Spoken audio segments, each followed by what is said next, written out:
In the Teaching Fellows Series on the Arts. Tonight we have shifted to the performing arts mostly, and we have Bill Oates who is going to talk to you about Meredith Willson, the Music Man. Bill has had a lifelong interest in the theater and lifelong participation in it, actually. He graduated from Milligan College in 1971 with a BA in speech and drama. Graduated from the University of Akron in 1983 with an MA in technical theater. He has been a teacher at the high school level for the past 25 years and has remained active in theater groups, most notably the Valparaiso Community Theater, for about 12 years. He has been a charter board member of the Prairie Arts Council. He is the current president of the Prairie Arts Council board. He's been an active member of the Prairie Arts Council. He's put on 3 radio plays. He's done 2 or 3 film festivals and several presentations on old-time radio, silent film, movie, comedy. He is an ardent Laurel and Hardy buff and is active in several old-time radio and film groups. He's written numerous articles on the subject and has just finished, most notably, writing a book, a biography of Meredith Willson, which is, I believe, in the process of being published right now. So please welcome Bill Oates.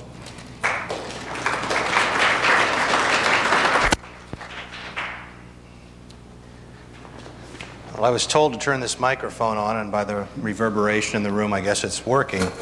Thank you, Bob. By the way, I wore this tie for Bob and for Meredith Willson. Do you know why I wore this? It's a Frank Lloyd Wright design, who, by the way, spent some of his early years designing homes in Mason City, Iowa, while Meredith Willson was running up and down Pennsylvania Avenue, terrorizing the neighborhood, no doubt. He was supposed to start his prairie design in Mason City, Iowa. Unfortunately, a few personal problems took him away. We won't go into that tonight. That's a whole different at least 2-hour session, and he did it in Oak Lawn, Illinois instead. Nonetheless, there's at least one Frank Lloyd Wright home, an early home in Mason City, Iowa.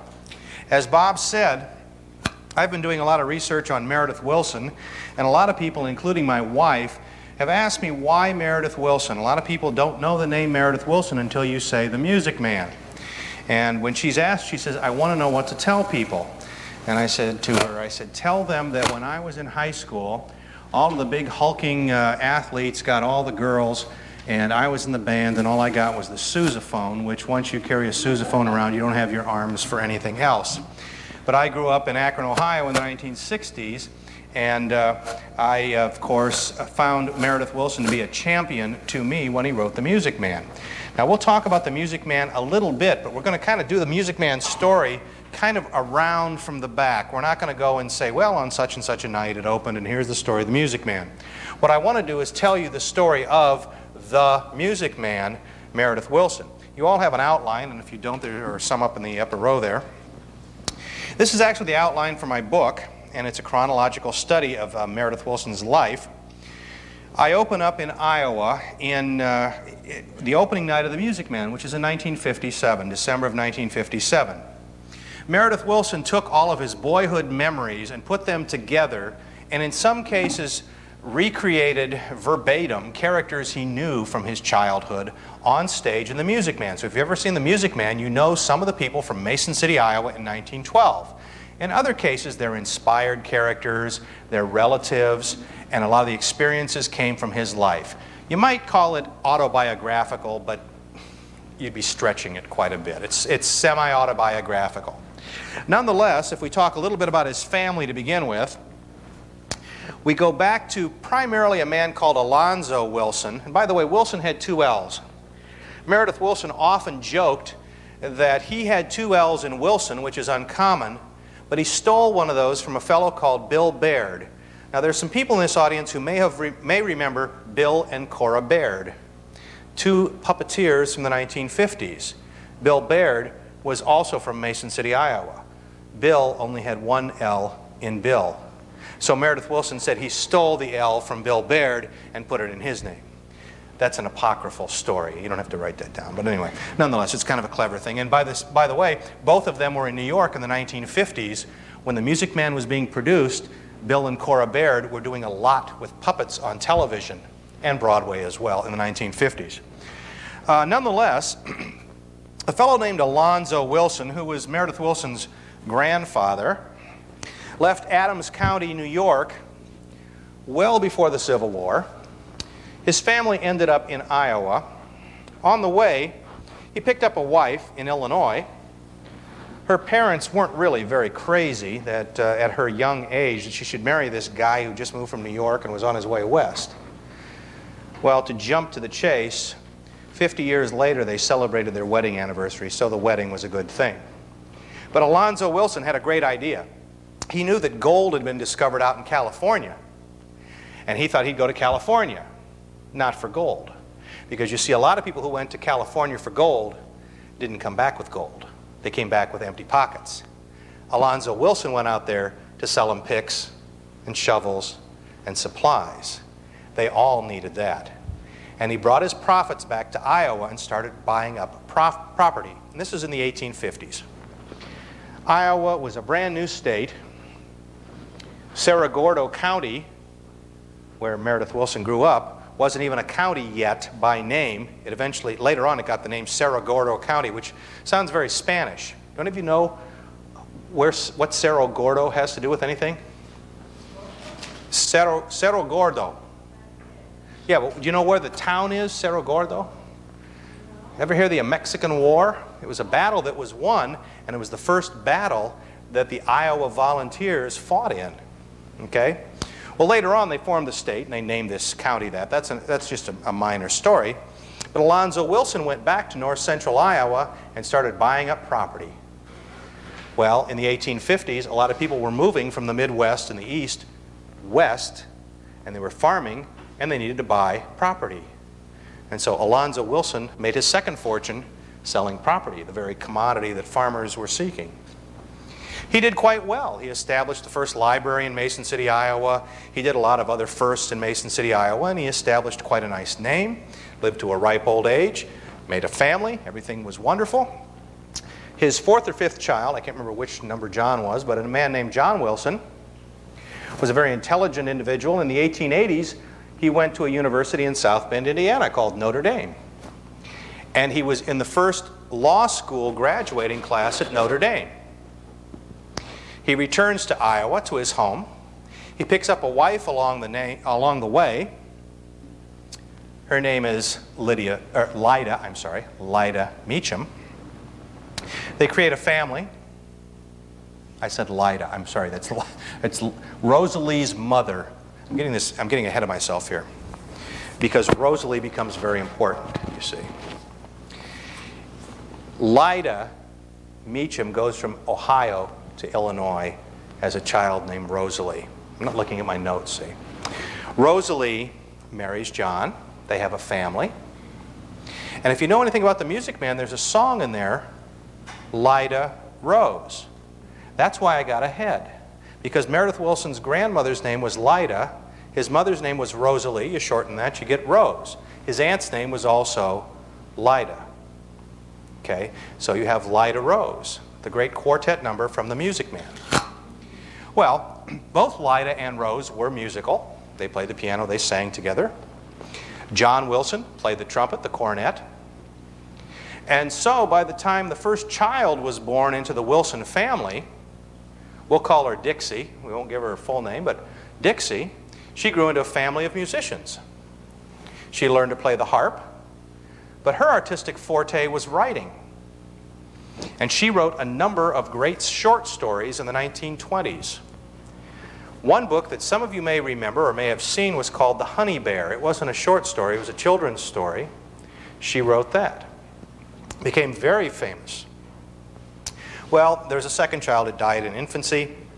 And then the next child born was Cedric, about 10 years later. But in 1902, Meredith was born. There were a number of names put in a hat, in Papa John's hat. A lot of names which, how shall we say, were more masculine. Is that politically correct? But when Dixie put her hand in the hat to find the name of her younger brother, she pulled out Meredith. They tacked Robert Meredith in front of it, but the Robert was lost after a couple decades. So, we have a family of 3, and it was obligatory that you learn the piano because Mama taught the piano. Mama was a teacher, a public school teacher, but once she married in those good old days in the 1880s, 1890s, once you married, you were no longer a school teacher. But she loved to teach, and loved to teach very young children. So she began teaching Sunday school.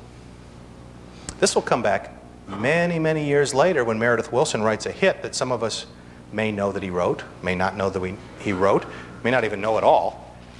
May the good Lord bless and keep you. Because you see, when Mama said goodbye to her children on Sunday, her words were, "May the good Lord bless and keep you till we meet again." And Meredith essentially, as a tribute to his mother, wrote a song based on her words. Well, the children grew up. Typical children, they'd rather play circus and rather play baseball than practice the piano. Those dreaded, anybody remember from The Music Man? You remember him? Right, exactly. That the little girl has to play in the play. Okay. Well, Meredith Willson stole from his own childhood, stole from his mother. Okay. By the way, to jump way ahead, to Marion the librarian. Marion the librarian was his mother. The librarian didn't teach piano lessons. His mother did. Meredith Willson loved to go to the library, so he put them all together. So this is the sort of autobiographical kind of merging of characters thing that happened. Okay, well, as we move through, we see that the Wilsons circa 1919, anybody remember what happened historically in 1919? If you were in high school in 1919, especially in the Midwest, do you know anything special that happened? The flu epidemic. It was a shortened school year. Cedric graduated in 1918. In 1919, Meredith graduates in a shortened year. While he's there, a German teacher forms an orchestra and a band. The first time in Mason City High School history. And he doesn't realize that in his band he has a flute prodigy, a young Robert Meredith Willson, known as Meredith once again at the time. Well, by 1919, Meredith had played a number of groups, Legion groups, the town band. He was the youngest member of the town band. He was a prodigy. A man who worked for John Philip Sousa heard him and later on recommended to Sousa, when Sousa needed a flautist, that this kid might make it. And Meredith Willson wasn't even interviewed, wasn't even auditioned, and he got first chair in the John Philip Sousa Orchestra. By the time he does this, he's about 18 years old. He initially thinks that he's going to go from Mason City High School to what we today call Juilliard School of Music. It was then called the New York Institute of Music, but it later became Juilliard School. He goes there. Sousa comes a-calling. Meredith Willson goes away. And for 2 years, he tours with the most popular band in the history of America, bar none. Now, by 1919, Sousa earned his reputation. If you know anything about Sousa's life, which I read extensively, and by the way, if you read his autobiography, reading autobiographies is fun because people tend to remember what they want to remember and forget what they want to forget. For example, Meredith Willson's first autobiographical work, he forgot his first wife. He was married to her for 20 years. He just didn't mention her.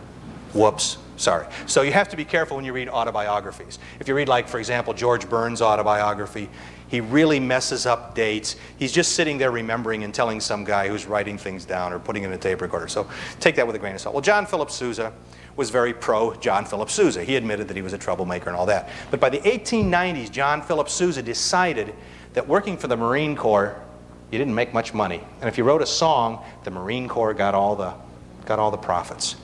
So somebody said, you ought to go off on your own. And other people said, boy, John, you're crazy. You're going to flop. Well, most everyone in this room knows the name John Philip Sousa and what happened.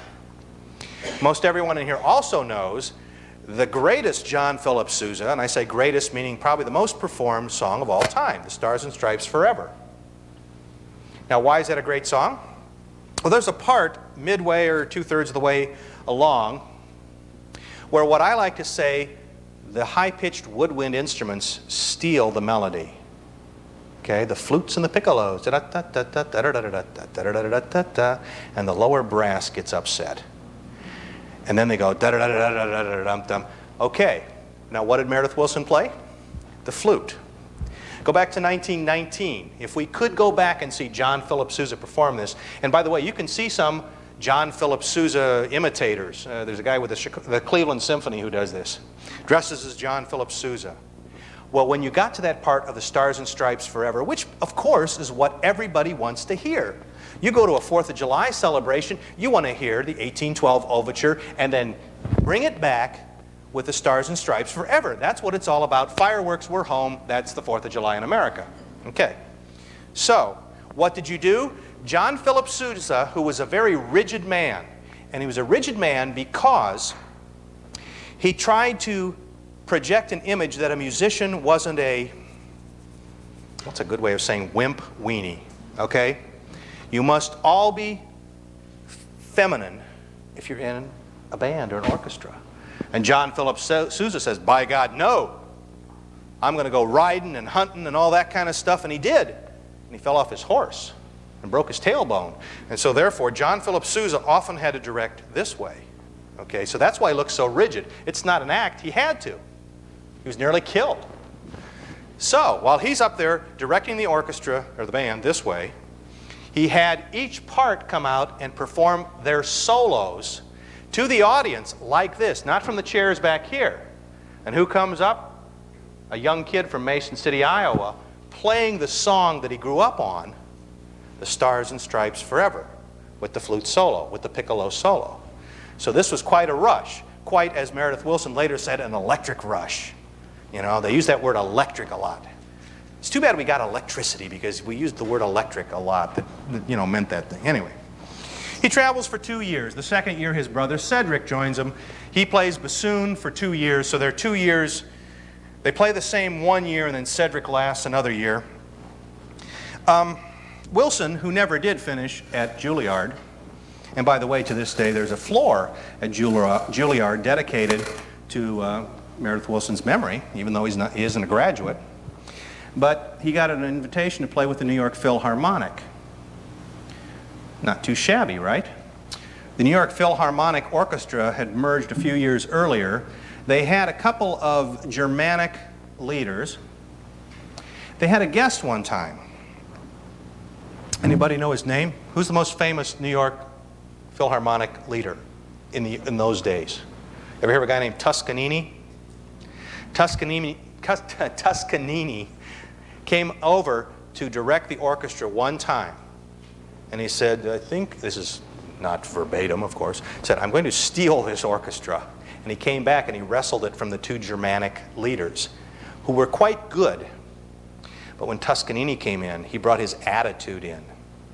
And if he wanted to, he'd throw his music stand at you. He'd break his baton in half. He would belittle you. He would berate you. He would insult you up one side and down the other. And here's this kid from Mason City, Iowa, with primarily European performers.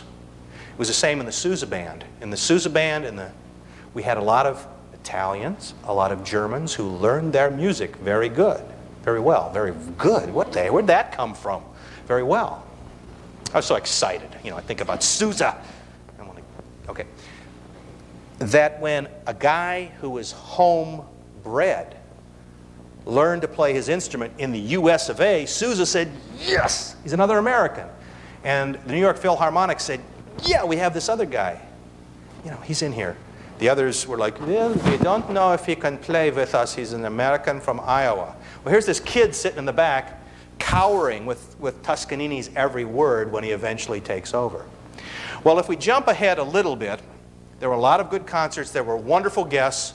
Meredith Willson had a phenomenal appreciation now for a second major type of music. The first was band through Sousa.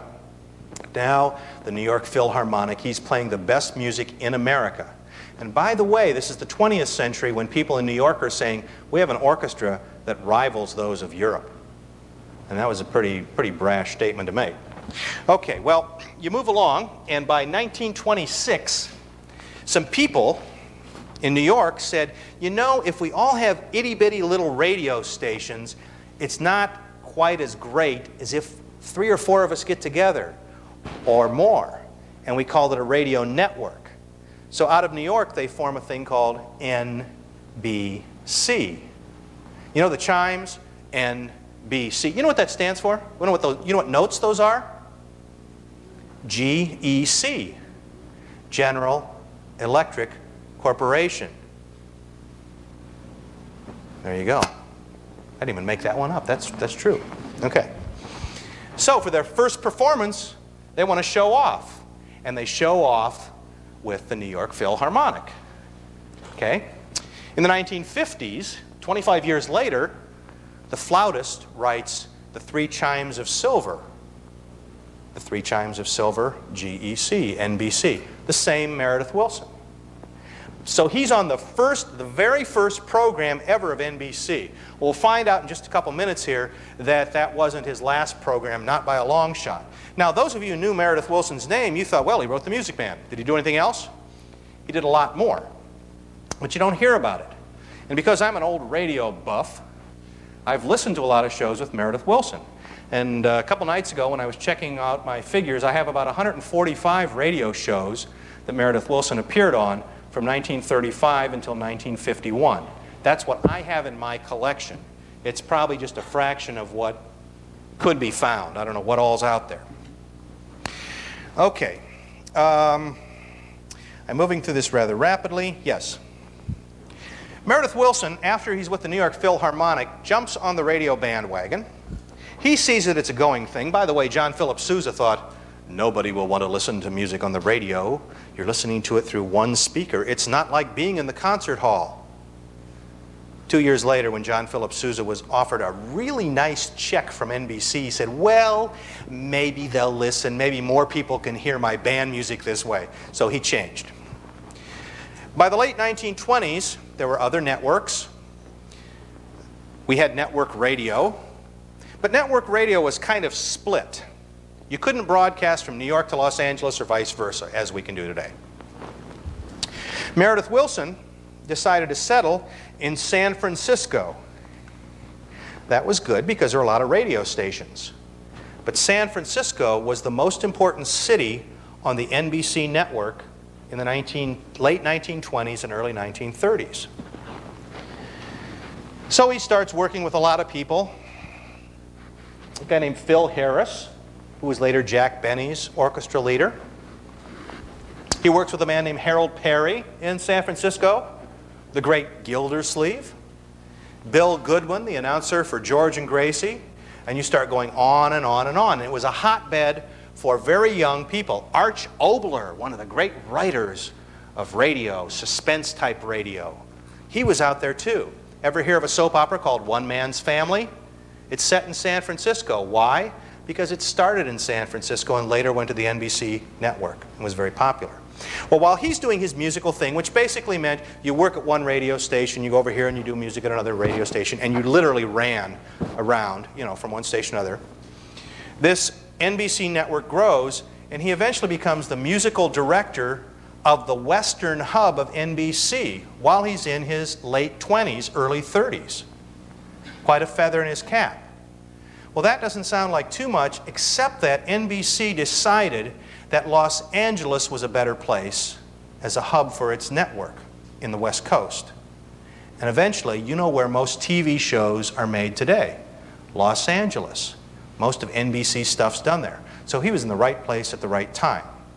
He was reluctant to leave San Francisco because at the same time, even though it was the 30s, at the same time, there was a beautiful bridge going up. And while he was there, he decided he would write his first symphony, the San Francisco Symphony. He said that by the time he wrote the last note in his symphony, the last rivet was going in the Golden Gate Bridge. He said the Golden Gate Bridge made a lot more money. Okay, needless to say. It was performed. It got lukewarm reviews. The reviewers were kind in the San Francisco press, but it's hard to find a copy of it today. Well, we're talking about the mid-30s, about 1935.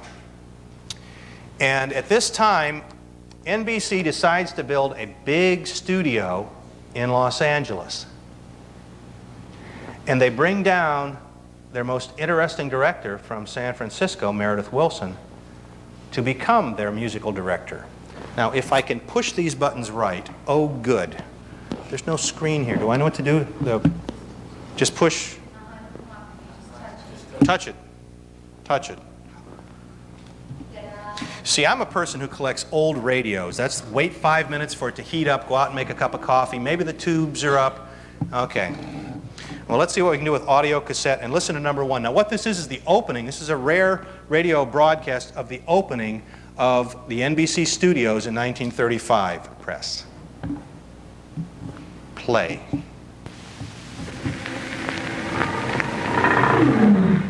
Maxwell House Coffee presents No, that's the second thing. Good News of 1938. Sorry, hang on. That was Good News of 1938. We're a little... Let me try this one. This is it. Signori, monsieur, madame, ladies and gentlemen, the National Broadcasting Company presents a program to dedicate its new studios in Hollywood. Sing along if you know the words, man.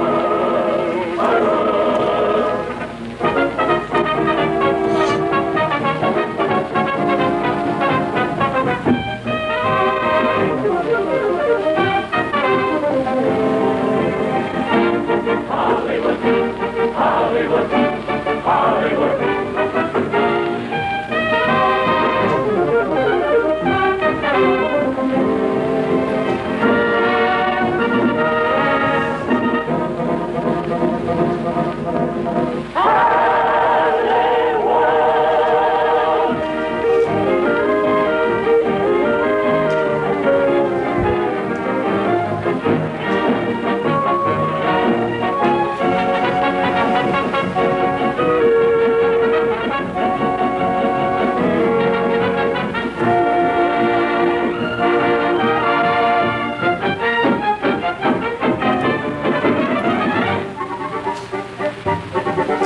That tune you hear is a reflection of the New York Symphony days. Willson has scored all this music.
Hollywood is vibrantly ablaze tonight with its first big radio premiere.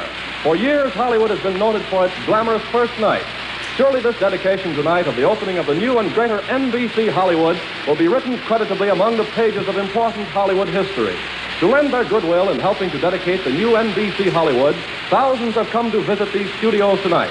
Thousands more will pass through its portals in the days and years to come. Here in this beautiful auditorium studio and on this large stage are gathered the nation's favorite names of radio, screen, and stage. Other famous entertainers join us later during the program from Baltimore, New York, Chicago, even from London, England, and from Honolulu, Hawaii. Most certainly this is a gala event, a Hollywood premiere that will not soon be forgotten. In the minds and hearts of many noted persons tonight, it may mean more than the commemoration of a new building of broadcasting studios. It may mean to them a monument to radio and to Hollywood. Perhaps that is the real meaning of the new sign that so brilliantly shoots its light toward western skies tonight. A sign that reads, NBC Hollywood. Our dedicatory program opens with Meredith Willson, General Musical Director of the Western Division of the National Broadcasting Company, directing the orchestra in a favorite number dressed in the originality of Wilson's style, Dardanella. Okay, that's all you get of Dardanella. Quite an elaborate opening. I said this was a rare recording from 1935. They went to the trouble to record this. Do any of you know how they would have recorded this? And this was a 2.5-hour extravaganza. That's how important this was. You had to take a transcription disc, and they were pretty much this size, and you started recording it. Then you had another disc, and you overlapped them. And they lasted about 15 minutes a side. So do the math on 2.5 hours at 15 minutes a side, how many discs you would have to have. Now, even if you went to the trouble of recording this, which most shows were not recorded. If you had a show, say, from New York, and it was supposed to go on the air at 8 o'clock New York time, you did the 8 o'clock show, and then you returned 3 hours later to do a Los Angeles show. You literally did 2 live shows, or vice versa. Los Angeles, Jack Benny, for example, I think he did a 4 or 5 o'clock in the afternoon show for the East Coast. They returned several hours later and then did a West Coast show. And of course the question is, might you have had 2 different shows? Yes. If a joke didn't work in one or the other, or they got a bigger laugh, you had a completely different show. They were all done live. The recordings were rare. The second thing was a lot of them were done on aluminum discs. Remember a little number in the paper called World War II? Aluminum was a very important commodity. So a lot of those discs were melted down for the war effort. Another kind of disc was a glass disc. You only drop those once. Okay? So it was rare to have it recorded in the first place, and if you did have it recorded, the odds of it lasting were pretty slim. Well, this goes on for 2.5 hours. I didn't even go into the cast list. You guys would be here through your Thanksgiving dinner listening to this. It had Jack Benny, Al Jolson, Bing Crosby, you name them, anybody who was anybody from 1935, and they came as far away as a broadcast from Baltimore. Did you hear the man say Baltimore? And some were from London, and they actually broadcast by shortwave from London. And if you ever listen to shortwave, you hear it fade in, fade out. It's all on this tape. The whole show is there. By the way, the announcer was Ken Carpenter, who was the longtime announcer for Bing Crosby. Okay. Well, the tape that I started a little earlier, Wilson establishes himself. There's a really big show for quite a few years out of New York called the Maxwell House Showboat. And it's basically like, if you've ever seen Showboat, it has Captain Andy, who's the captain, and you have black singers in stereotypical roles, and you have all the showboats singing and dancing and all that. Well, by the mid to late 30s, that was getting to be passé. Maxwell House still had Thursday nights. And this is what you do. Maxwell House would buy 7 o'clock Thursday nights. You know, somebody else, General Foods would have this, Ford would have this time. That's the way it worked, not like today. Well, they brought the show to Los Angeles, and they introduced Meredith Willson. He conducted a few of the shows, but it was passé by that time. Hattie McDaniel was on the last show, if you know Hattie McDaniel, who was Mammy in Gone with the Wind. Well, they decided they had to make a change. And do any of you know why the radio networks went to Los Angeles? There's a very logical reason, one main reason. What's being made out there? The movies. That's where your talent is. Your talent isn't in New York, not anymore, and after the Depression, they're in Los Angeles. You want Clark Gable on the radio show? You need to be in Los Angeles. So MGM said, well, I'll tell you what, Maxwell House, why don't we go together and we'll create our own show. Maxwell House had the time slot on Thursday nights. MGM went in, and you see a show called The Good News Show. Started in the fall of 1937. They would always call the show Good News of, like, for example, 1938. Well, that means it was the 37-38 season. Okay? Now I'm going to play a little bit of the very first show, and it's going to have a really, really big build-up, and then we'll talk about the show in just a minute. So this is what should be on the B right now. Maxwell House Coffee presents Good News of 1938. This is November 4th, 1937. Willson lights the fuse of the MGM Star Rocket. The fuse sputters. The rocket zooms upward toward the radio heaven.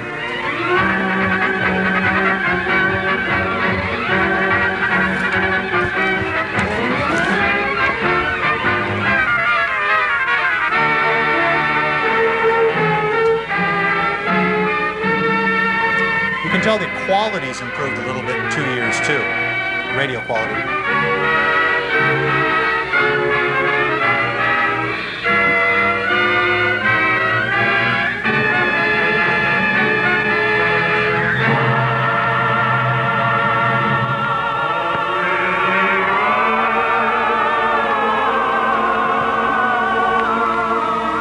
Motion picture stars on the air are nothing new, but the entire facilities of the world's largest studio, all its infinite resources, a myriad of stars clustered on one lot, a dream city waking to the magic touch of a single dial each Thursday night, that is your good news for 1938.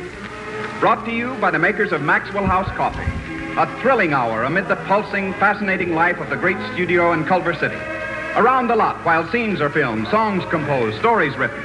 Backstage to share the excitement of sneak previews, makeup tests, movie gossip. Behind the scenes to see how pictures are made. To meet. Okay, let me stop there. They don't deliver every week, by the way. They deliver the first night, and it gets to be in sort of routine. Newsweek said they didn't know if Maxwell House was trying to sell movies or MGM was trying to sell coffee. It was a 1-hour commercial, essentially. On the first show, though, listen to the list. The MC is Robert Z. Leonard, a great director at MGM. Here are the people on the show: Buddy Ebsen, George Murphy, Eleanor Powell, Judy Garland, Igor Gorin, he's lost, Sophie Tucker, Jeanette MacDonald, and on. And that's the first show. Over the years, they had the following. This is anybody who is anybody at MGM Plus, except for one person that I have never found showed up on the show, is Greta Garbo. She wanted to be alone, you know. Myrna Loy, Wallace Berry, Jimmy Stewart, Gail Gordon, Alan Jones, I'm just skipping through, Jack Benny, Maureen O'Sullivan, Connie Boswell, Virginia Bruce, Louis Stone, Mickey Rooney, Louis B. Mayer himself, Lionel Barrymore, I got Judy Garland again, Freddie Bartholomew, Clark Gable, Una Merkel, Florence Rice, Cedric Wilson, and on and on and on. Phenomenal, phenomenal names. So phenomenal that one of the writers later became Archie on Duffy's Tavern. Okay? The program was phenomenal with talent. But it was so much that it really didn't, I don't know, how shall I say this, establish a listening audience. They just wanted to hear the actors. It didn't create the interest that, say, Suspense or Lux Radio Theater created. There was one show that I'm going to play a little bit for you now, and I hope he has this one queued up. On the 29th of June in 1939, about a year and a half later, they decided to do a theme show. And the cast included, let me turn my page here. Cast included the regulars, Fanny Bryce and Hanley Stafford. Have you ever heard of Fanny Bryce, who played Baby Snooks with Daddy? Frank Morgan. Now, Frank Morgan was a regular, but you all know Frank Morgan from the rest of the names that I'm going to give you. He was on there with Judy Garland and Bert Lahr. This was an all Wizard of Oz radio show. Frank Morgan's job on the show was just tell these incredible tall tales, and you didn't have a regular MC because the MCs were shooting movies and there may have been on location, but more often than not it was the late Robert Young or Robert Montgomery, sometimes Jimmy Stewart. Frank Morgan was always there, Meredith Willson. So the last show of the 1939 season, 38-39 season, they had a tribute to the Wizard of Oz. Now, you know what the Wizard of Oz has become. My wife dragged me to a movie, which I don't do very much, a couple weeks ago to see the restored Wizard of Oz. And if you've not seen it, the movie jumped off the screen. They have enhanced that Technicolor, they've restored it. And if you see it on television, anything you see on television is nothing like seeing it in a movie. Okay, of course you don't have a bunch of people munching popcorn and making comments while you're watching it either in your living room normally. But I watched this. Well, you see, it wasn't the movie that we know today, and it wasn't even that movie back then. You see, The Wizard of Oz didn't make any money when it first came out. It costs a lot of money to make. They recouped that money, but it didn't make extra money. It didn't make money until 1956 when they put it on television. Okay?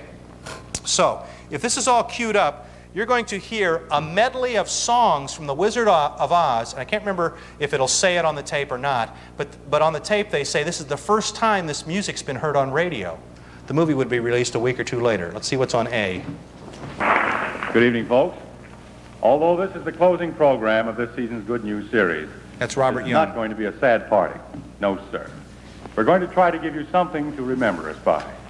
We're going to introduce for the first time some of the loveliest music you've ever heard. We're going to present the exciting personalities for whom this music was written. In short, we're dedicating our entire program to MGM's newest screen achievement, The Wizard of Oz. And the signs flashing As most applause. everybody knows by now, The Wizard of Oz stars Judy Garland, Frank Morgan, Ray Bolger, Bert Lahr, Jack Haley, Billy Burke, and Margaret Hamilton, and was directed by Victor Fleming. And now heard for the first time on the air, an overture of the songs from The Wizard of Oz written by E.Y. Harburg and Harold Arlen, played for us by Meredith, the Willson of Oz.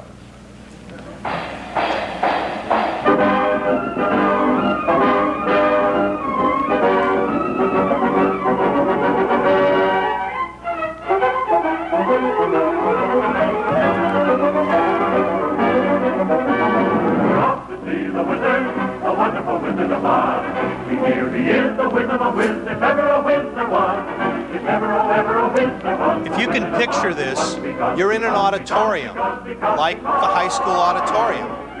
And up on stage is a full orchestra and chorus. There are a few microphones set up front. Robert Young is head, and now Meredith Willson in the orchestra. They're doing this all before you. That's the way old-time radio was in those days.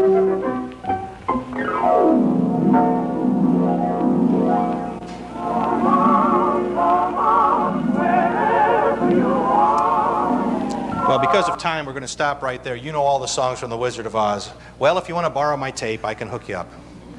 Anyway, later on, Judy Garland sings a little number called Over the Rainbow, and she messes up the words. See, she wasn't used to singing it. For the next how many decades, she was always requested until her death, please sing Somewhere Over the Rainbow. Well, she didn't know if those bluebirds were flying or they were, I don't know, crows or something at the time. Nonetheless, she sings it. This program goes on. Do we need to take a break here, Bob? We're on about... Whenever you're ready. Okay, well, let me finish off good news, and then it'll be good news to take a break. The show went on for a couple more years, but it became so routine that it went down in the ratings.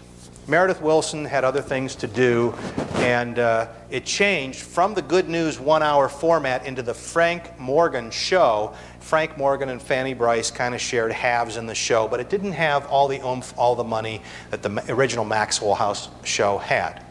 And soon thereafter, World War II is going to start, and that's a very big thing for Meredith Willson. It's a very big thing for a lot of people.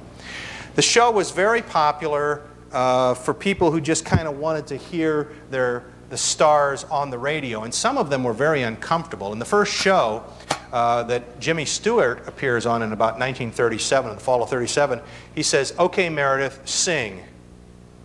Well, Meredith didn't sing, so he said, he ad-libbed something like, "Don't you mean, Meredith, play?"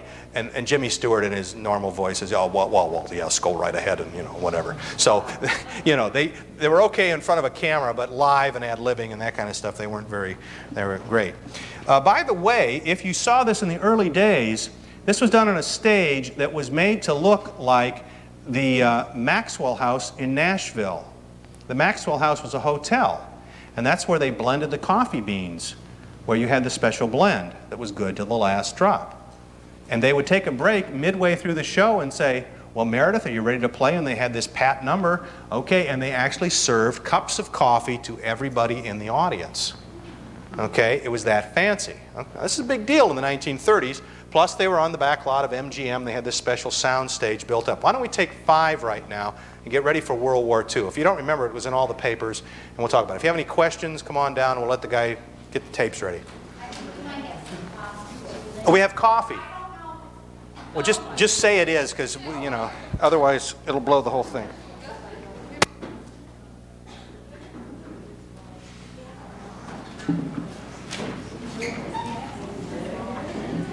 Yeah, we're going to jump through a lot of this, Bob. Too much stuff. philosophy that Meredith Willson had. He believed in this for a long time, but it wasn't until the early 40s that he could put it into practice, and that was he had a belief that old music would die. The music of his childhood would disappear. So he made every effort he could to preserve it on his radio shows. He gets the chance in 1940 when he is a summer replacement for one of the hottest shows for years and years and years, Fibber McGee and Molly. Now, he was so big that on the last show of the Fibber McGee and Molly show of the season, they introduced him and said, he will be our summer replacement. He was on the air for Johnson's Wax, just as Fibber McGee and Molly were. He even had their announcer and their quartet, the Kingsmen. But in this show, he had segments to recall lost music. Now, if I can jump way ahead to the 1960s, he decided, after he made millions off The Music Man, to buy complete libraries of music, thousands of pieces of music, the rights, and then before he died, he donated it all to UCLA so that it will be preserved. He had this very big worry that music of the 1912-14 era would be lost. Okay, I'm going to play a little cut from the Meredith Willson Musical Review of 1940. This was his first show, primetime show as it were, the first show of his own. He did have some shows late on Saturday nights, Meredith Willson and his orchestra. By the 30s, there were a lot of big bands who had their own shows from hotels. But this was his own show that he oversaw, and Harlow Wilcox was the announcer, and now I have to remember if I'm on B or A. Let's see, I think it was on, this should be on B. Let's see what we get here.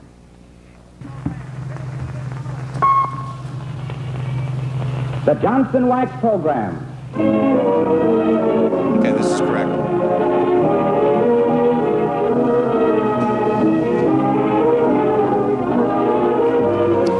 This is not his first show. This is his second show 2 years later, but it's not important. Johnson's self-polishing glow coat and Johnson's Cornu presents the brilliant conductor-composer of melody ranging from symphony to swing, Meredith Willson, and MGM's noted young commentator star and teller of amazing tales, John Nesbitt.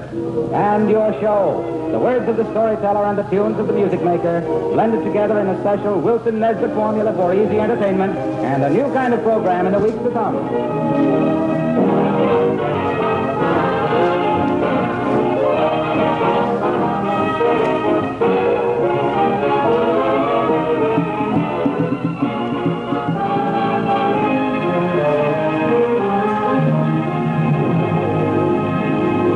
And here to explain things is John Nesbitt.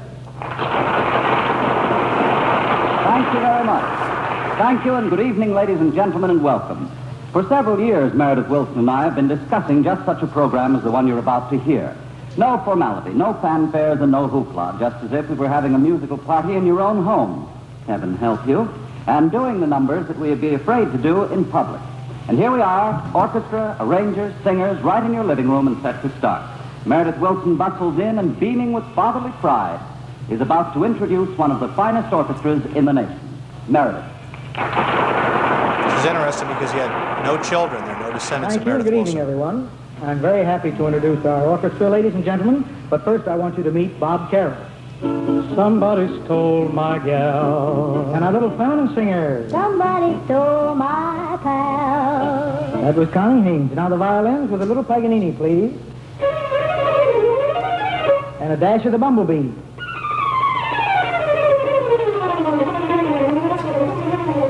And the brass and possibly a touch of Beethoven. You can say that again. The bass department with a spot of the Second Rhapsody. And our pianist in a splash of Liszt. I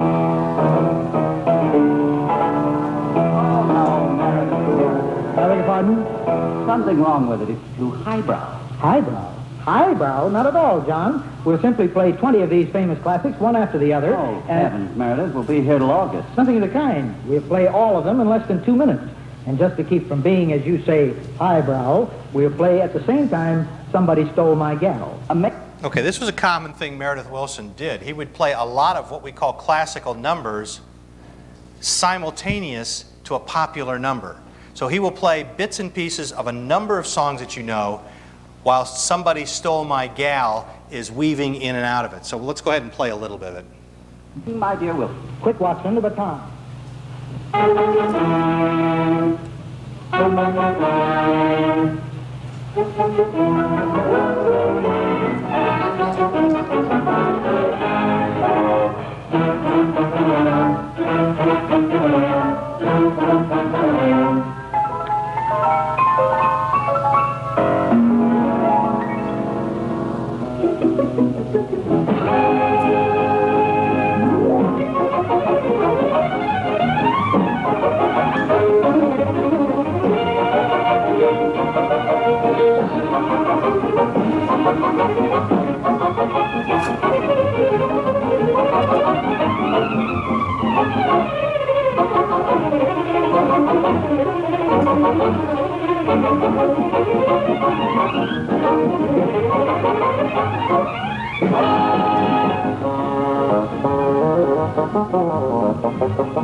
And of course, that piccolo solo from Sousa comes in there on a regular basis.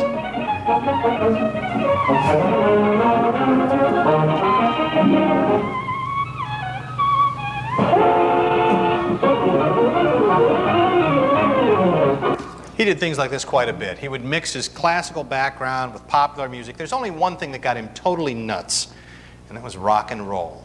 To say he hated it is putting it mildly, but we'll go into that later. It's kind of curious, though. One of the biggest hits of the Beatles in the 60s was a redone song from the Music Man, Till There Was You. Remember when the Beatles did Till There Was You? It's from the Music Man. I think he kept the royalties from that. I don't know. Maybe he made some changes. Okay, well, in the early 40s, he did these summer replacement shows. The Second World War was about ready to begin, I guess you could say. The Maxwell House coffee time was winding down. He did have a couple of projects which are on your outline, really major feathers in his cap. One was that he did the music for Charlie Chaplin in The Great Dictator.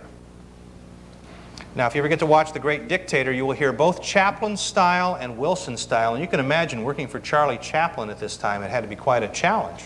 I mean, he was a genius. But he continued and he did The Little Foxes, Lillian Hellman's story, which starred Betty Davis in 1941. He wrote a song for that called Never Feel Too Weary to Pray. Maybe you've heard about it. And he was incessant. It was cut. Just cut unmercifully in the editor's room, and it's just over the end credits. He released it as a single later on. So in his 1942 summer show, he included a segment of lost songs, things that met the editor's knife.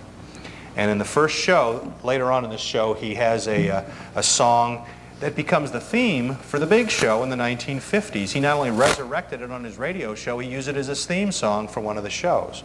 So he loved to champion those who'd been cut, butchered, dropped, forgotten, you name it.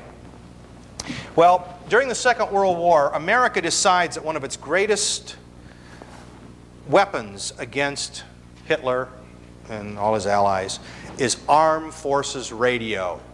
That if you're stuck way over someplace in some hole thousands of miles from Rensselaer, Indiana, that if you could just hear some voices, some music. So Armed Forces Radio was started up in 1942, and the idea was to take the best of radio, and radio volunteered like crazy. Let me take a person like Bob Hope and Bing Crosby, who were immensely popular during the Second World War, on radio and in the movies. When they were done with their radio shows, when they're done with the movies, they would come back and do an Armed Forces radio show, maybe 11, 12, 1 o'clock in the morning, and do it all for free. People gave up jobs. The head writer for the Fred Allen Show gave up his high-paid job and became a writer for Armed Forces Radio, for whatever the scale was at the time. They wanted the best musical director they could for these approximately 8 shows that were being done simultaneously every week. Meredith Willson became the head of the musical department of Armed Forces Radio for the duration of the Second World War. He had things as as distant as there was a classical music show, there was G.I. Jive, which was basically sort of a popular song show, and there was also one called Command Performance. And if I can recall all the members of one of the greatest Command Performances, here is the cast. They did a parody on Dick Tracy. It included Judy Garland, Bob Hope, Bing Crosby, Frank Sinatra, Jimmy Durante, Cass Daly, and on.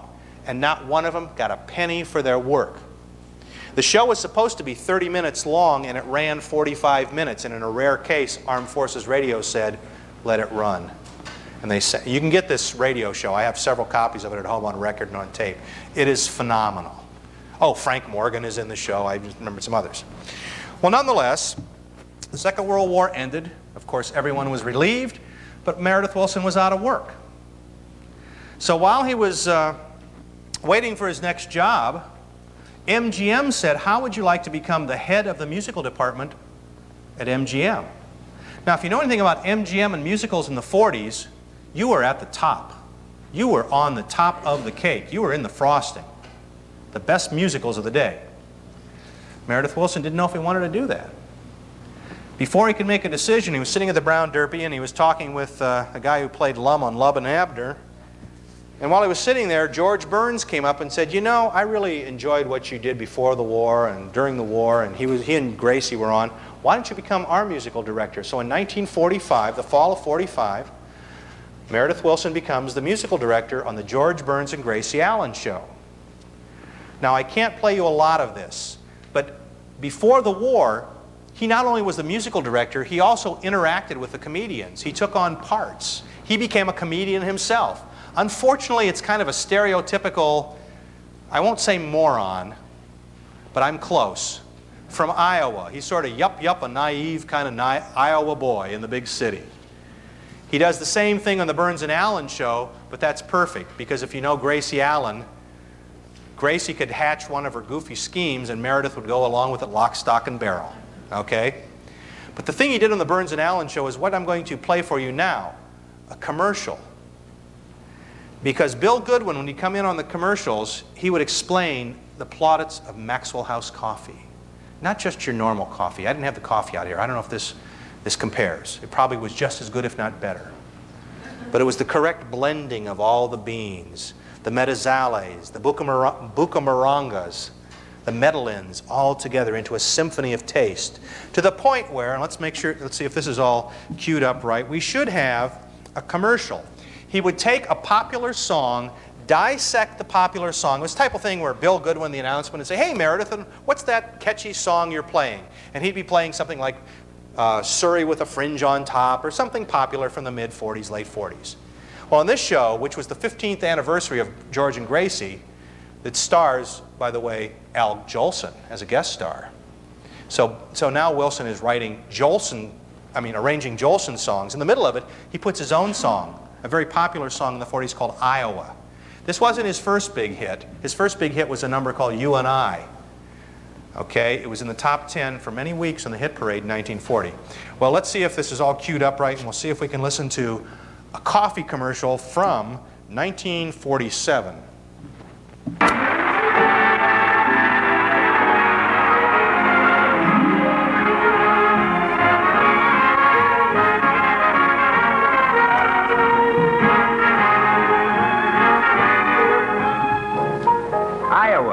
Say, Meredith, that's your own tune you're playing now, isn't it? Tell me, how'd you happen to write it anyway? How did I happen to write it, Bill? Iowa's my own home state. I just wanted to put a lot of memories into music. To most folks, it's probably just a melody, but to me, it's memories of Shumack in September, of a river bend, of a boy and a girl in a park. Memories of my hometown, Mason City, Iowa. Well, that hometown of yours stands for all the hometowns in America, Meredith. Each is simple, each contributing its own rich measure of pleasant living to this land of ours, adding grace and charm and friendly hospitality to the American scene. Reminds me how, down through the years, Maxwell House coffee has become a friendly and welcome part of the American scene, too. Coffee here in America, well, it's nothing less than our national drink. And today, more people buy and enjoy Maxwell House than any other brand of coffee at any price. It's Maxwell House wherever you go. Flavors back of this great popularity story, the rich, vigorous Maxwell House flavor that results from the skillful blending of these carefully selected Latin American coffees. Manizales for mellowness.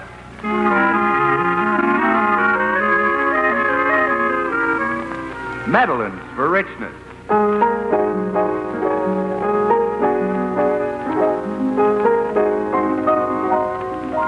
Other choice coffees for vigor.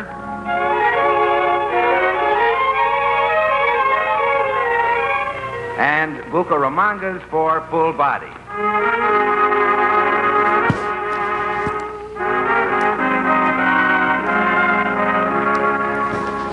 All meaning great coffee at its flavor peak. Friends, why not enjoy the best in coffee drinking pleasure? You can for just a fraction of a penny more per cup than you'd pay for the cheapest coffee sold.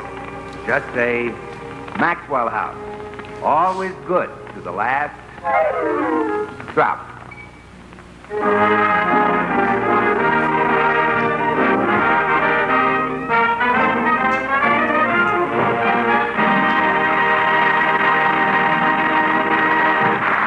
Now, as long as that commercial was, I think it was cut a little short because they had so much Jolson in the show. They still only had 30 minutes to fill. And Jolson, as soon as he came in front of the crowd, got an ovation. And he would sing, and they were cheering. And I don't know if you know much about the Jolson story and the 1947, 48, 49 years when he came on. It was the Bobby Soxers who went crazy, the teenagers. So the show was actually longer because here's this guy, well, I don't know what Jolson would have been at that time, in his 60s maybe, was being followed by teenagers and girls in their 20s who thought Jolson was just great.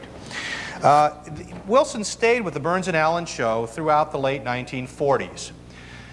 Burns and Allen did not stay in radio as long as some comedians and other shows. They went into television right away, but Willson had his own things to do. Between the war and 1950, he also had several of his own shows. Canada Dry, you can see the word Sparkle Time on here. They sponsored a show which had sort of the Meredith Willson wit. Willson never had a show that really carried like the shows that he was on. He was a very good sort of second banana, good orchestra leader, but as far as the Meredith Willson show, it never really made it as a big show. It was on later in the night. It later became the Ford Showroom. But on the Ford Showroom, he created something that, if you know The Music Man, you can see where he developed something that, that was used in The Music Man. That was called Talking People. Well, that sounds a little silly. But what it was when they had the commercials for Canada Dry or whatever it happened to be, he had a chorus of 2 males and 2 females who would speak like a Greek chorus. They would not sing, but they had sort of notes. They looked, I guess, kind of like drummers' marks. You know how drummers have those X's with the flags on them? Okay. And what would happen is Meredith would walk up and say something, "Oh, talking people, what are you doing today?" And they'd say, in unison, they would say, in 4-part harmony, speaking, "Oh, hi, Meredith, we're doing such and such." And he'd say, "Why are you doing such and such?" Well, and they go into a commercial or something like that. One of the people in that group was a person named Norma Zimmer. You may know her name. I don't know if she's related to the Zimmers of Rensselaer, but she was the champagne lady on the Lawrence Welk show for a number of years. She has been very supportive in my project and has sent me a lot of information and told me what they did over the years. She went, by the way, Lawrence Welk found out about her because of her exposure on the Meredith Willson radio shows. But essentially what happens is they talk in chorus. It reflects what Willson put in The Music Man, because if you remember, Harold Hill does not always sing. You know, friends, either you're closing your eyes to a situation you do not wish to acknowledge, or you do not realize the caliber of disaster indicated by the presence of a pool table in your community. Well, you've got trouble, my friends, trouble right here. You know, rhyme, rhyme, rhyme, poet, and then you hear, and then in the background you hear music. Dum-dum-dum-dum-dum. Oh, you got trouble. Yeah, you got trouble right here. And he's doing it in a rhythm, just like the Talking People do in 1947. So he's trying out all of this stuff. Well, as we move into the 50s, radio is on its last leg. I know I'm going through this very quickly, and I'm skipping some stuff in here. I'm sorry, but I'm looking at the clock, and I have to talk fast. I have to come back for part 2. Radio decides to have one last-ditch effort to fight television, and they call it, appropriately, The Big Show. This is on the backside top. In 1950, they decide they're going to get the biggest people, spend the most money, and for 90 minutes, which was pretty much unheard of. Most radio shows were, by this time, were 30 or 60 minutes long. Lux Radio Theater, a great show for years, was an hour. Burns and Allen, Jack Benny, The Lone Ranger, all that was all 30-minute shows. Well, Lone Ranger was later. Sorry, I corrected myself. But 90 minutes was unheard of. So they got Meredith Willson. They took him to New York to do a big New York show, and they were going to use Broadway talent, and they did. And the guest star lists are like a who's who of radio and Broadway of the early 50s.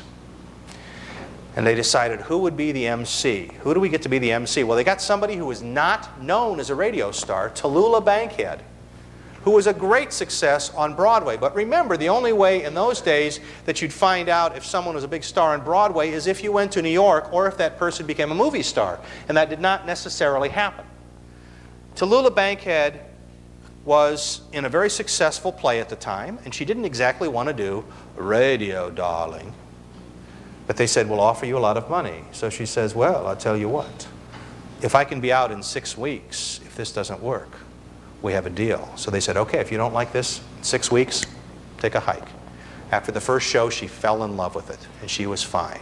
Meredith Willson had the biggest budget, the biggest orchestra and chorus he ever had. They broadcast from the Center Theater in New York City, and I can give you a few of the guest stars. We'll hear just a little bit of it in a minute. I'm going to have to skip something here. I hope my man back there is paying attention to it. First show, these are the guests. Fred Allen, Jimmy Durante, Paul Lucas, Ethel Merman, Portland Hoffa, Mindy Carson, Danny Thomas, Jose Farrar, Frankie Lane. That's the guest star list from the first show. Over the years, you throw in Ed Wynn, Perry Como, Fanny Bryson, Hanley Stafford, Joan Davis, Douglas Fairbanks Jr., Imogene Coca, Clifton Webb. Durante was on there a number of times. Bert Lahr, Robert Merrill, Margaret O'Brien, Margaret Truman, Eddie Jackson, Clayton and Jackson and Durante, Rex Harrison, Bob Hope, Van Johnson, Groucho Marx, Easy Opinza, Julie Holliday. I'm just looking down at a half dozen or so stars. These shows are phenomenal. But you see, the people of America had gone down to their local appliance store and plunked down $500, for Pete's sake, for a television set that had a screen like that in black and white, weighed 2 tons, and by golly, they could get one whole station between 5 and 11 o'clock at night, and they weren't about to listen to the stupid radio. They'd rather watch Gorgeous George wrestle or roller derby from New Jersey or someplace, right? Okay. I mean, when I was a kid in the 60s, my parents had one of the first color televisions because my dad worked for the TV guy. And we had a rule in our house: if something was on in color, it superseded anything else. It didn't matter how mindless the color show was, you watched the show in color. Same thing in the early 50s. Well, the big show succeeded in one place in that, unless you were in New York, Philadelphia, Boston, Baltimore, Chicago, Los Angeles, if you're in the hinterlands, you didn't get TV right off the bat, so there still was an NBC radio audience. The bad news was it was up against some shows on Sunday nights that had been stolen from NBC. Jack Benny, probably the most famous radio comedian for years on NBC in 1949, was offered a lot of money to go to CBS, and so were a number of other shows. So now the NBC radio network, GEC, had competition. In the first year the big show was on, they lost $1 million. The second year they lost $1 million. So they said, well, we'll go with crummy sets and Sid Caesar and Imogene Coca on those kinds of shows. They lost out. So this was, in my estimation, the last radio show. It was a variety show. It had Guys and Dolls was very big at the time. Meredith Willson was a friend of the author. They had a whole 20-minute thing on Guys and Dolls. They'd bring casts over from the Broadway shows of the day. Jose Farrar did Cyrano de Bergerac. They brought in Peter Lorre. He does the Cask of Amontillado. Phenomenal, phenomenal listening, and nobody was listening. Okay. The next tape I have, I'll play just briefly. and this is to skip around a little bit and also to make sure my cassettes are all lined up right. In 1949, just before this show went on, Meredith Willson thought he'd lived long enough to write his own autobiography, so he wrote And There I Stood with My Piccolo, which takes his career up to this time. Then after he's successful on The Big Show, he writes a second part of his autobiography, and then in the late 50s he decides, well, I just wrote The Music Man. That could be the best thing I've ever done. Let's see where we are here on the A transport. Our star and author, and our story is taken from his book. Okay. Now his name? This is from the Hallmark Playhouse, and what they would do in the Hallmark Playhouse, they would have, I'm trying to think of the guy's name now, John Hilton would do a popular book of the day, but they would do a half-hour version. So if you had a 200 or 300 page book to do it in a half hour, you had to cut out a lot. So here's a little bit of There and I Stood with My Piccolo, and here's Meredith Willson explaining a little bit of it. Better known perhaps as a composer, songwriter, arranger, instrumentalist, conductor, actor, lyricist, raconteur, man about town. And he has also, I understand, invented talking people. Talking people. However, in his spare time, Meredith Willson has managed to write a book that I myself found curiously fascinating. Contrary to what you might expect, it doesn't deal wholly with music, but it's really the story of Meredith Willson himself. And in writing it, he has given us a fragment of the great story of America, a story in which sincerity, ambition, and merit can triumph over every obstacle. Now, this book is called And There I Stood with My Piccolo. Meredith, there must be a reason for that. Well, Jimmy, an old Moravian flute player once told me a story that went like this. A very important king hired a whole orchestra to play for him one night during his supper just because he felt lonesome. This orchestra played great, and the king was so delighted that before going to bed, he said, "Now, boys, your playing gave me the whips and jingles. And just for that, you can all go into my counting house and fill your instruments with gold pieces." And there I stood with my piccolo. Okay. He goes into the story, which is at many, many libraries. And as I said, this is a half-hour version of his book, and I'm trying to speed things along a little bit. I'm going to play it now for a little bit of the Big Show opening, which was the following year, to show you feedback.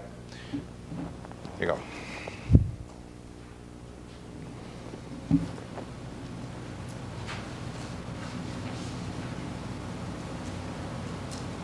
Or not.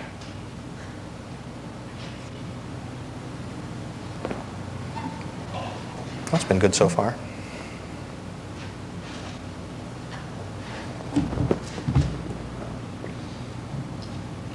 That wasn't that important. Essentially, this is the opening of the Big Show, and I wanted to show you how big the opening was. We'll see if we have the next one on. Isn't that interesting? Oh, okay. If you can put the next couple tapes in, we could use those. The Big Show had this incredible, incredible opening. The announcer said, and it was Ed Herlihy, you probably have heard his name before, he would say, "And now, the glamorous, the unpredictable Tallulah Bankhead." And she had sort of this kind of delivery, darling, that she created a character on radio that was phenomenally successful. Unfortunately, nobody was listening to it. And she would banter with Ethel Merman, or she'd banter with Jimmy Durante, and she even tried to sing. Okay? Let's see where we are here. I'm skipping around a little bit. I said the show made it in the early 50s. While he's queuing up those tapes, I'll explain a concept Meredith Willson received in about 1949. He was at a party, and a man named Josh Logan was there. You've probably heard Josh Logan's name. He just died here not too long ago. He says, "Wilson, you tell us all these stories about Iowa, all these wacky people, these aunts and uncles and cousins. You've told so many, why don't you write it down in a story?" And oh, okay, that might work. But he had no idea where to go with the story, except these had to be Iowa people. Well, his sister, the writer, Dixie, comes back into the picture, and she says, "I tell you what, why don't you get a con man band director? A band director who isn't exactly on the up and up." So he starts writing The Music Man in the early 50s. Now, The Music Man opens in 1957, so he worked on this quite a while.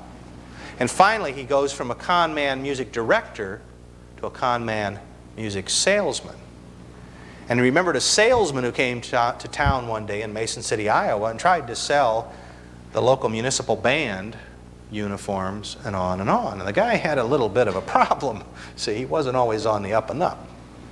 Well, Meredith Willson, to his dying breath, never told the name of that man. He says, oh, it would be embarrassing to give his name, because he was, like so many of the other characters in The Music Man, he was based on a real person. Okay.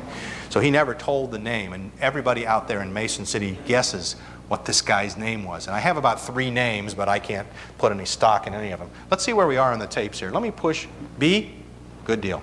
This should be the opening of the big show. We'll go back to that.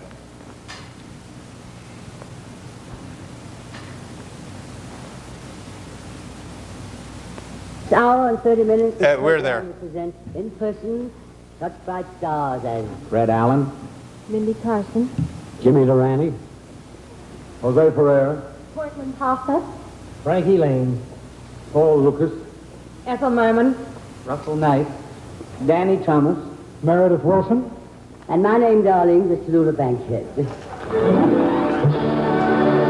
Now, this song that you hear playing, Willson introduced 8 years earlier on his radio show as a song that was cut from a movie, and he thought it should last. He changed a couple of the lyrics and resurrected it. He's very loyal.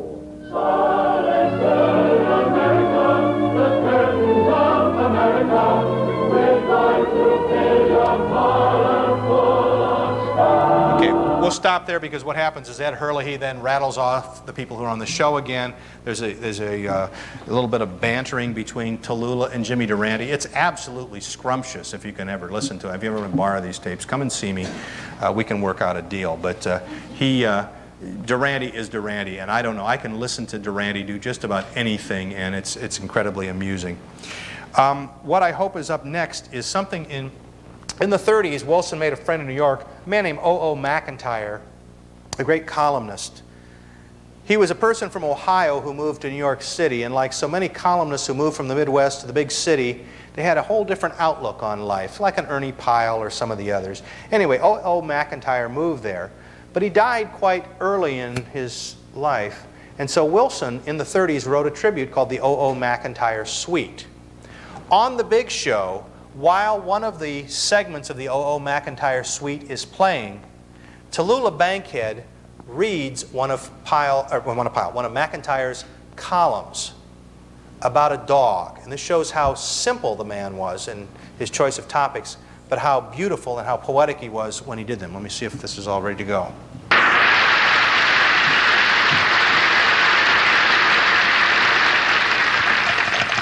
Hello, Tallulah, you still there? Well, Celeste, I see. Okay, that's probably on the wrong side of the tape. Okay, flip the tape. He has a stack of... Pardon? And the fact that this month marks the 13th anniversary of his there we passing reminds us Thank you. that there is another great name that deserves to take his place in their company, the Boswell of the 30s, the affectionate and understanding historian of our turbulent youth, the late O. McIntyre. I feel that a close friend is better qualified than an ardent admirer to pay tribute to Art McIntyre. And so, darlings, I'd like to call upon Meredith Willson. This is March 11th, 1951. Yes, Tallulah, I was a friend of Odd's and an admirer of his, too. But people like me can be counted in the millions across this country because every reader of McIntyre's was both a friend and an admirer. And I'll bet if we listen real close, we can hear the rustle of those aging clippings, still kept on a shelf, still read of an evening at home. Yes, Meredith. Ours was the quiet, small voice of the hometown boy lost in the wonders of the big city. And our best tribute to Art McIntyre would be to let that voice speak again in words and music. The music is from Meredith Willson's symphonic composition, the O.O. McIntyre Suite, written before Art's death. And Meredith and his orchestra will play the movement called Thoughts While Strolling, and I will read the words from one of Art's most famous columns, still read and cherished over all America. First the music, Thoughts While Strolling. Well, this is playing. Bing Crosby made this a popular song. It's called What Dream Is This, with the same music in the 40s. Bing Crosby and Willson were very close friends.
Okay, I'll stop that right there. Essentially, she reads this column. It's not too lengthy, but it's too lengthy for tonight, about McIntyre's dog. I have this philosophy that some of the greatest columnists, their columns that were outstanding were about their dogs. Ernie Pyle wrote some great ones about a simple farm dog.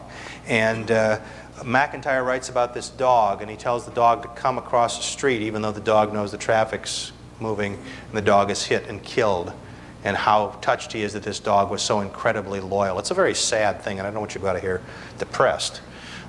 Anyway, that's what the column is about.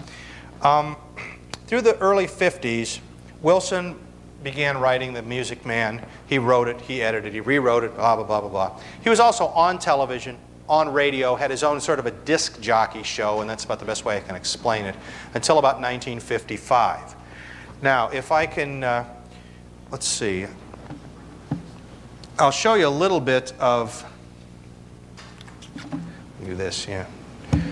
What we may have here now, yeah, as this goes down, this is a quiz show that he was on. There was a show called, let's see, I can't think of the other show, but this is called The Name's the Same. And we'll see, this is, Willson is one of the panelists on the show. We'll just roll a little bit of it. Name that tune. Name that tune. Is the other show. The division of Avco, the famous name of the world's finest automatic washers and dryers, presents the exciting television game, The Name's the Same. Now, for those of you who are younger, you'll love these credits. Our panel of famous names. Co-author of the Broadway hit Guys and Dolls, Abe Burrows. Famous radio and television actress, Joan Alexander. Well-known composer, conductor, and author, Meredith Willson. And your host and moderator, another famous name, Robert Q. Lewis. I'll explain how this worked. People came on the shows with unusual names, like a guy had come on the show and his real name was Abraham Lincoln. Later in the show, a guy comes on, his name is A. Pig. We all know. So they had to guess what the person's name was. It was kind of like Name That Tune, except it was Name That By Name. a process of cross-examination. Well, now to start things off tonight, let's meet our first guest with a famous name. Those older ones, remember, will you sign in, please, kind of thing. Where are you from, sir? Jersey City. Jersey City. And what do you do? I'm a truck mechanic. Truck mechanic. Good. Now, we don't want to give away your famous name, so from now on, sir, I'll call you Mr. X, okay? All right, let's let our home audience see this gentleman's famous name. Now, this, sir, is really your name, isn't it? All right. Now, okay, hate to stop it. They eventually Abe Burrows solves it, but they go through all these things, and every time you miss a question, you have to pay the person so many dollars. And back in those days, if you made $25 or $50 off one of these game shows, you went away, you know, a wealthy person. Let me go back to main menu here. Nonetheless, he did this to pay the bills, because he would have writer's block, and a character wouldn't work, and the character of Harold Hill wouldn't come to him, and he needed something, and eventually someone would suggest, wait, why don't you have a love interest in here? And then he brought in Marion the librarian. Strangely enough, she came in very late in the play. She wasn't an original character. And then he tried to decide how to open The Music Man. Now, if you know how The Music Man opens, I'm having to rush through a lot of these because times you're doing a fine job, a yeoman's job. Okay. He tried to open the play, and he tried to convince people that he had a great idea, and if you know anything about The Music Man, it has something unusual for an opening number. There's no music. The guys are chanting like the talking people, but he doesn't know the territory. There is no music in the opening of a musical. That is weird, especially for 1957. Today it might not be that unusual. So he goes through this whole process. And he is worried that his entire career will fail. By this time, he's married for the second time. He divorced his first wife. They were married for 20 years. This is the wife he forgets about in his first autobiography. And then he marries this other woman. She's an opera singer, and supposedly she punches them along. Come on, let's do this. And she'll sing the songs. And they'll go to different producers and say, okay, you got to hear this. Okay, go ahead, Renee, you sing Marion the Librarian. And she's singing this. She was Russian-French extraction. So she had this Russian-French accent, and she's singing Marion the Librarian's part. Willson is at the piano doing Harold Hill. Well, eventually they sold the thing. Obviously, Willson was still worried. When it opened in Philadelphia, he thought it was going to be a flop, even though everybody said, look, you have a hit. And he was worrying. Of course, it was a mega hit. He owned the whole thing. It made millions. He started to work on his next production, which was suggested to him by a friend, and it was suggested he read about a couple in Colorado, one of whom was very popular last year in a very, very large movie. She wasn't naked and wasn't, Leonardo DiCaprio didn't draw her, but she was on the ship, Molly Brown. So he wrote The Unsinkable Molly Brown. And for those people who at first, a few critics said, oh, this is too folksy, too Iowa. By golly, we have West Side Story in this stuff now. We don't need this hokey stuff. What did the audience do? They wanted to see the hokey stuff and just packed the theaters everywhere it went. So Willson said, for the next thing, I'll give you non-hokey. I'll give you a belly up to the bar, boys. And that's what he did with Molly Brown. Let's see, well, I have to punch. Where are we going? Return to whatever. Screen lights, VCR, overhead. I have no, audio, cassette. Okay, this is too complicated. Let's go with B. Let's see what plays here. Oh, I'm sorry. Okay, this is a little Bing Crosby number. Hold the Molly Brown thought for a second. This is Bing Crosby singing the Iowa Indian song, which I'm sure is politically incorrect by a long shot today. But this is one of his hits.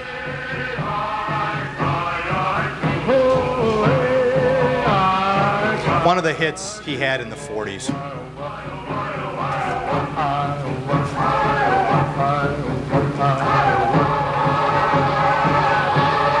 Okay, we'll stop that. By the way, if you saw the movie Radio Days with Woody Allen, one of the songs that he uses in there is You and I by Benny Goodman, a Meredith Willson song. Okay, this should be Molly Brown. I've tried to put the overture on here so you get a taste of all the music.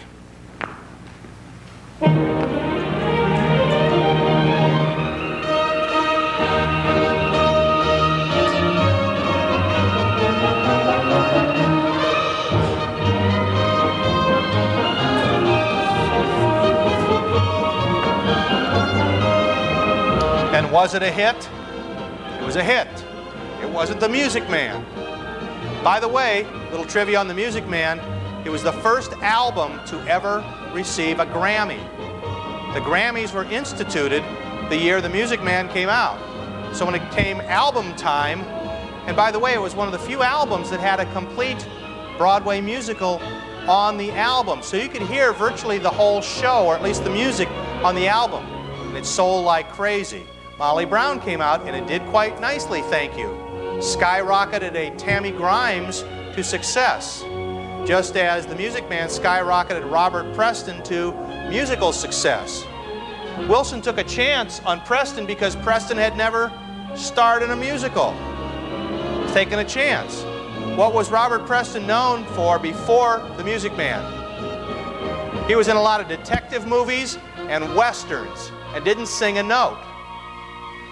Well, needless to say, he not only made a hit on Broadway, he made a hit in the movies. The only difference is Marion on Broadway was replaced in the movies. It was very common in the 50s and 60s to do that because you wanted a bankable movie name. So we brought Shirley Jones in, who was just off a success on Oklahoma. Yeah, I was going to say Carousel, but was she in that too? Carousel? Okay. In Molly Brown, Tammy Grimes did a great job. Then they put Debbie Reynolds in the movie, and it was not the same. But you can hear this music is really rousing, very Meredith Willson-ish, but a whole bunch more belly up to the bar boys. Okay, we'll stop that. That was successful. So he went into his next endeavor. His next endeavor was to take The Miracle on 34th Street, a very popular movie based on a novel by Valentine Davies, late 1940s. Most of you have seen the original with Natalie Wood as the little girl. And to make that into a musical. He stole one of his own songs that had been popular in the early 50s. It's beginning to look a lot like Christmas, and plugged that into Here's Love. Now, according to the critics, and there are no records of this that I have ever found, nor anyone in Mason City's found, of the original performances, it's been revived a time or two. And even though it had people like Fred Gwynne in the cast and a number of others, it had some other people who were miscast. It opened with a very Meredith Willson-esque march. A march of the toy soldiers, as it were, the toys at Macy's. Of course, the whole thing is set at Macy's, and is Santa Claus, is Kris Kringle's Santa Claus. Let's see, where am I on? B now? It should be the overture from Here's Love, or not. Yeah, this is it. Okay, good. Ooh, I'm running over, sorry.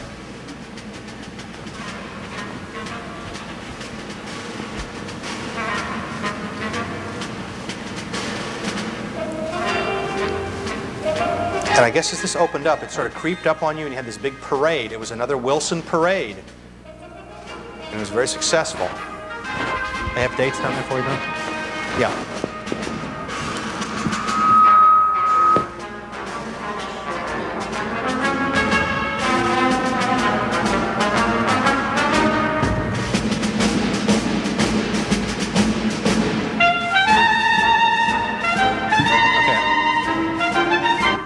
Stop there. Okay, we're running low on time. He did one more musical. Somebody thought it would be a great idea for him to write a musical about Christopher Columbus and his mistress and Ferdinand and Isabella singing and dancing the year before Chris comes to America. It was called 1491. Yes, from your reaction, which was also the critics' reaction, and then some. It was supposed to open in Los Angeles, move to San Francisco, and hit Broadway. It died a merciful death in San Francisco. At the same time, he lost his wife, his second wife. He remarries. He lost interest. I've tried to play the songs. I've tried to listen to the songs. There is nothing in there like 76 trombones, okay? Willson spent his last days writing a little bit. He wrote a song for Gerald Ford. If you remember, Gerald Ford had the WIN campaign, Whip Inflation Now. He wrote that. He also wrote the chicken fat song for John F. Kennedy a little earlier. Give that chicken fat back to the chicken. It was passed out to all the elementary schools in America, and you were supposed to get up and exercise to this march, and in some versions, Robert Preston sings the song. So there are tons of things that I hope I've exposed to you about Meredith Willson. If nothing else, up to the time he wrote The Music Man, he was collecting The Music Man and putting it to tune. And I've only scratched the surface. But then it's after 10 o'clock or 9 o'clock or whatever. What are we on here? Well, that says 10 o'clock, 10:05. Did I go 3 hours? Oh, 8:45. Well, I've got 10:05 and 10:10. Okay. We can go for questions right now. I can show you a little bit of the one videotape, too.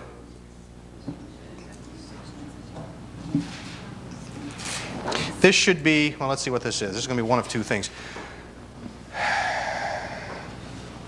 This is his appearance on the Dinah Shore show. This hit record, I know everybody would love to hear it. Well, I know you just want another chance to yell off. This fits with Molly Brown. Oh, no, no, I'm not thinking that at all. That's not the reason. I know. Look, honey, I'd love to. You know I love that song. I know. I have done it 4 times on the show already. I just couldn't do it again. I'd love to, but I can't. All right, Dinah. But my agent isn't going to like it. Oh, and that spells trouble.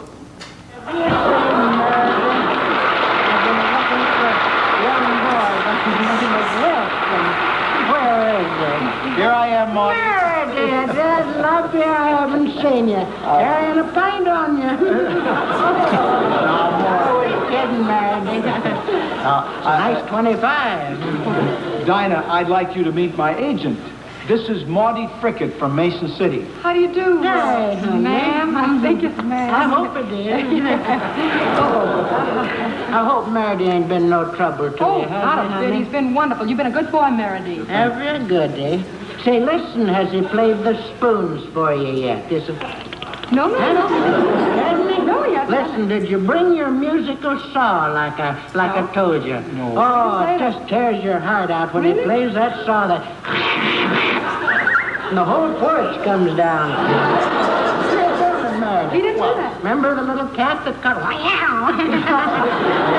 What did he do? No tail on it.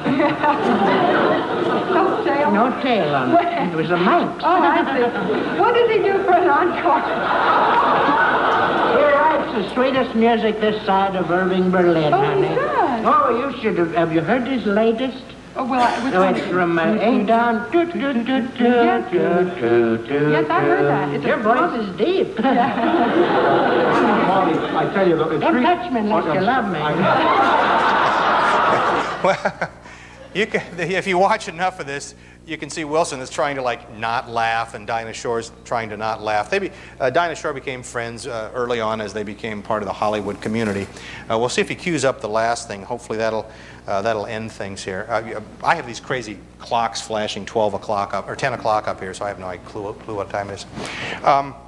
He made a lot of television appearances. He and Renee had a television special in the 1960s, 1964 from CBS. The opening show, they got 76 Marines on the roof of CBS to play 76 trombones. And when he would sign on the dotted line, he wanted to do a special. You know, there was no budget problem for getting the big stuff. Got the last one ready to go? Okay, the last thing you're going to see is a segment. The full show was done by Iowa Public Television. There were 3 people honored. The one who's just before this is Grant Wood. I kept wanting to say Ed Wood. It's a whole different Wood.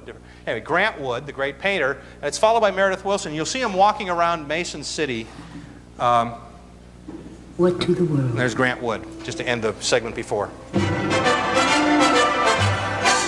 76 trombones led the big parade, with 110 cornets close at hand. Whether people are familiar with band music or not, there is no mistaking this tune from the musical The Music Man by Meredith Willson. He was born in Mason City, Iowa in 1902. The town has never forgotten him, and he has never forgotten the town.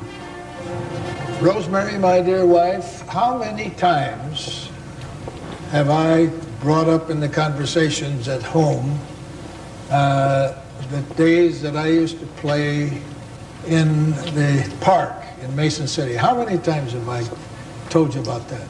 I'd say a couple. I'd say a couple is right. Well, surprise, you are now in that very park. I was always involved with music, some part of every day, that through my dear sainted mother. And I thought, didn't everybody, you know? Oh, Mama, what do I want to play piano for? Now, boy, the time will come when I want an instrument. You get an instrument. And then when she bought me the flute, I thought she was a little bit off her rocker, a flutist in town that... There was nobody in town who could teach him how to play the flute, by the way, when his mother bought him a flute. She said, you can't march with a piano, so you need something you can march with.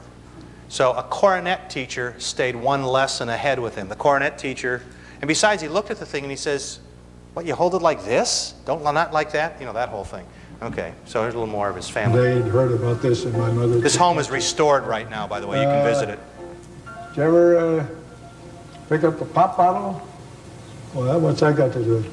Well, you certainly, when it's empty, you certainly blow across the... Well, yeah, sure. You can do that. It makes it kind of a tone, doesn't it? Well, yeah, what's that got to do with it? He says that flute head joint is not a flute head joint now. It's a pop bottle sideways. Now, you get up there and you get your tone. And I said, well, it wouldn't be just as easy as that. I said, just as easy as that. Hating it all the way of the practice and so on, and I found myself playing scales like nobody's business. Thank the good Lord, when I went into high school, we did have a combination, a language teacher and a musical teacher, and it turned out that I was a natural-born flutist. And I went to New York and studied with George Barrère, the greatest flutist who ever lived. So I got an opportunity through some well-meaning friends to audition for John Philip Sousa when he came to Des Moines. And I thought, this is the craziest thing in the whole world. But I auditioned for him. He was in need of a third flutist. And to show you how lucky I was, the first chair got ill. They decided this new guy, he's going to have to do it or die. And I didn't die. From there, he went to the New York Philharmonic as the first chair flutist. Soon, he turned his energies to conducting and composing, along with becoming a radio director and on-air personality. You got trouble! Oh, we got trouble! Right here in River City! In the early 50s, he began work on The Music Man. 6 years and 39 rewrites later, the show premiered on Broadway, and it was a smash. It made Meredith Willson and his hometown of Mason City famous overnight. The story of The Music Man revolves around Professor Harold Hill, a con man posing as a music teacher. His romance with Marion, the town librarian, and the town of River City, which Willson modeled after the Mason City. By the way, the library is still in Mason City, and you can visit it. It's beautiful. It's a Carnegie library. I have a strange streak with me, and that is that if I'm going to write something, I like to know something about it. I can use my imagination, but based upon something that I am at home in and know all about. In my youth, this is the way we went across this river, because it was a kind of a rope bridge. Nothing was concrete. We never dreamed of such a thing. Recognize the bridge in there? He's standing on the bridge over the Willow Springs. It was inspired the Music Man scene where the romance between Harold Hill and Miss Marion naturally had to have romantic background, and this is it. What's to their back is a Frank Lloyd Wright style house. You won't see it in here. Fiction at all. In every aspect, even to including the phony music teacher who will forever and ever be known as Harold Hill. I don't dare tell his real name. But there was a real Harold Hill under another name, and I bless him, although he has long gone to his reward and never dreamed that he would show up on Broadway. Please observe me, if you will. I'm Professor Harold Hill. This is about 2 years before his death in 1984. It's an honest show. There are people like that, Iowans. I know those people that I wrote down on the paper. It's a beautiful church, isn't it? Beautiful. I was very proud that my mother was the superintendent of the Sunday school, and her final benediction every Sunday morning to her Sunday school children, who was now children, may the good Lord bless and keep you till we meet again next Sunday. And some 30 years later, I wrote the song. He wrote it as a one-time closing for the big show. It was so popular, it was repeated for the duration of the show. And it became one of the most popular songs of the GIs in Korea who thought of, back home. What's curious is every time it is sung, every person on the cast sings one line of May the Good Lord Bless and Keep You. And I told you earlier, a guest one time was Peter Lorre. May the good Lord bless and keep you. He cannot carry a tune, but he does his line. From Bob Hope to Bing Crosby to Jimmy Durante, everybody. Rocky Graziano.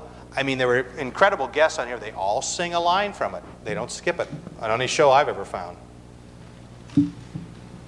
To my mother, may the good Lord bless and keep. We can stop it there. Basically, he walks with Rosemary through the streets and the show ends. Rosemary is still living in California. She's very supportive, but unfortunately she wasn't married to him most of the time that he did his writing. She married him after, she married him just before 1491 went on. We've already talked about the 1491 fiasco. So she's supportive of what I'm doing.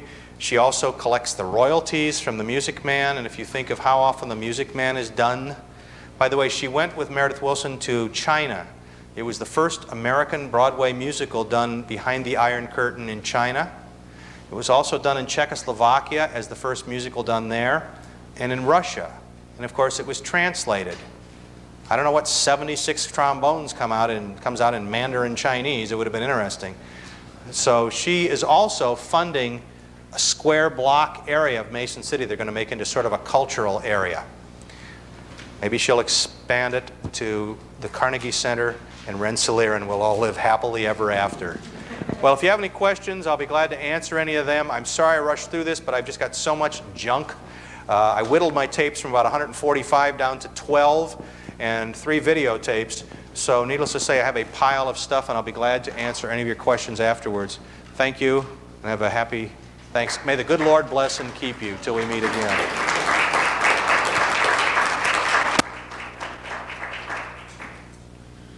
Thanks, Bill, for a stimulating music man, Meredith Willson.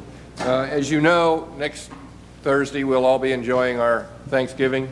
We pick up session 6 on December 3rd with the American Musical Theater. So thank you, Bill, again. Everybody have a nice Thanksgiving.